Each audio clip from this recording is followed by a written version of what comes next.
These deer were trying to eat my garden right until they met level 5 of my DIY garden protection system.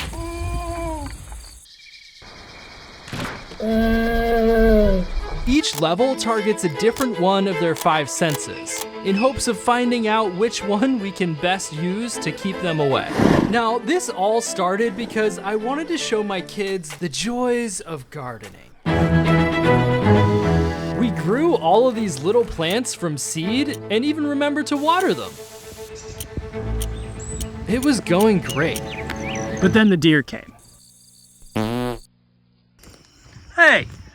Something ate my tomato plants, and I'm gonna try to get to the bottom of it. So I set up some security cameras and went to the store to buy deer repellent, hoping for the best.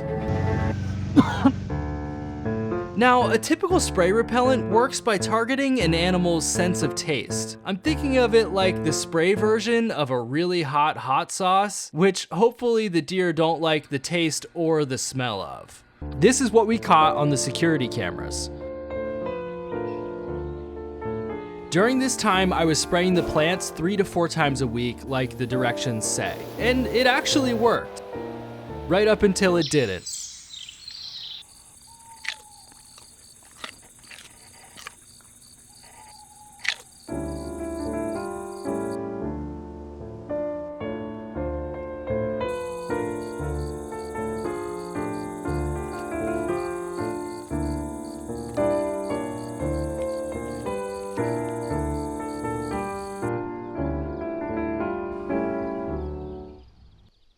Then we tried marigolds. Apparently the deer don't like the way they smell, so we'll plant them around the perimeter and see if it makes a difference. Every time the deer ate my garden, I tried to replant the veggies in the same locations and added another deterrent method to target a different one of their 5 senses. Now, my grandma swears by this, that and cracking up an egg and putting that on your plants. But the idea is they don't like the smell of the marigold, so if you place it around your vegetables, it'll mask the smell of the vegetables and they'll just pass right by. But then they started to lick the spots where I continued spraying the pepper deterrent. I don't know, but this combination stopped working.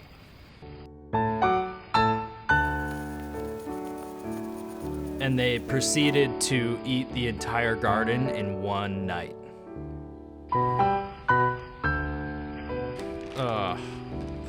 Really?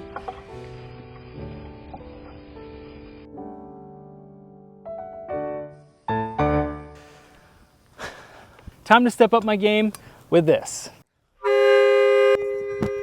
Just kidding. Instead, we're gonna try this ultrasonic sound deterrent that we found on Amazon. Good work.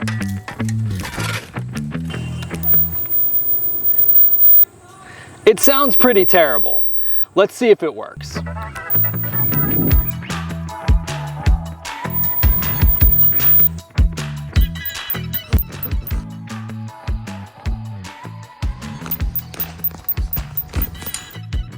It feels kind of like a motion-activated dog whistle, and so far is the only product I would recommend.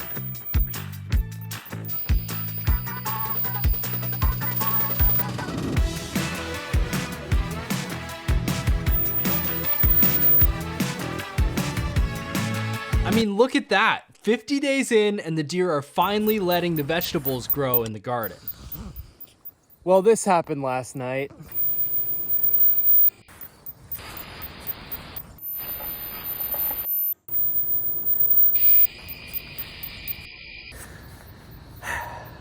That's the thing. With deer, you gotta mix it up.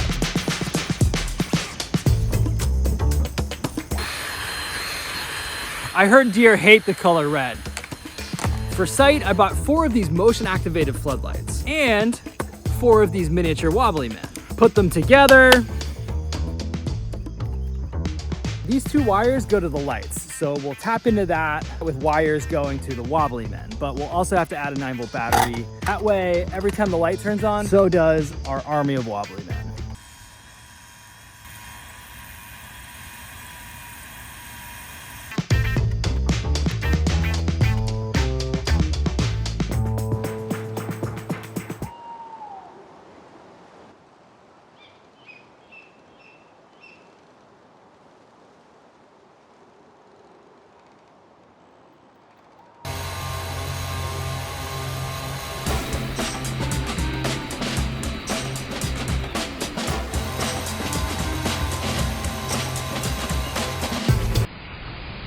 After the first week, we weren't getting much action. Turns out the pop-up scarecrow approach to keeping deer away works pretty good. Plus, our garden was close enough to the road that every time a car would drive by, it would trigger our sensors, so the deer started keeping their distance. But we had such little action after 3 weeks that my wife decided to pretend that she was a deer. Babe, what are you doing?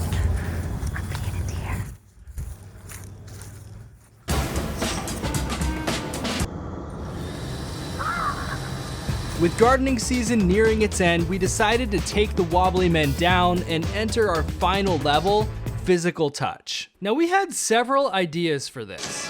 A harmless version of tar and feather, swinging paint buckets, or a motion detecting, deer sensing BB gun. Hello. But for this year, we want to keep it simple and practical. So we're using a motion activated sprinkler valve and connecting that to a water sprinkler that shoots up into the air and spins around in circles. If it doesn't keep the deer away, at least your garden is getting water.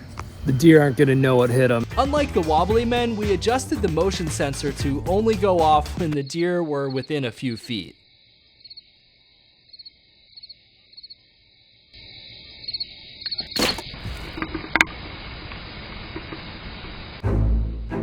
They ate all our vegetables all season long. So my goal here is to get the most entertainment value by getting up close and personal with them to get the biggest jump scare possible. I kept the sensors turned off the first few nights to make them extra comfortable and give them a better surprise.